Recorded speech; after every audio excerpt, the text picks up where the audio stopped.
The beauty of truth.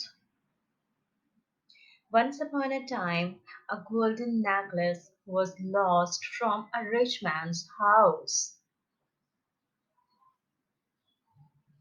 A few servants worked in that house.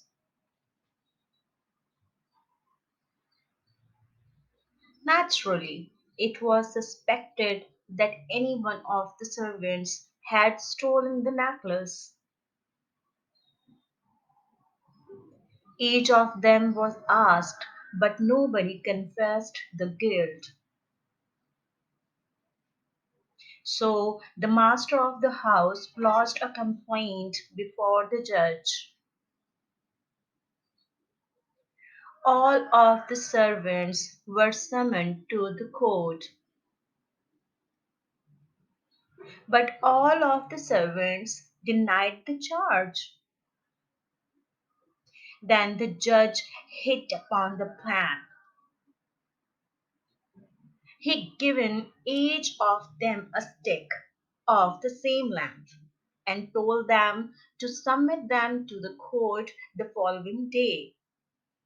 He told them that the person who stole the necklace, his stick would increase an inch. When they returned home, they kept their sticks as they were. But the servant who stole the necklace shortened it by an inch. The next day, when everybody submitted the sticks, it was found that one stick was short by an inch. Then the thief was detected and he was given punishment. Moral: truth is always revealed. You can't hide the truth for long. If you like today's story, like the channel and share, subscribe. See you in the next story.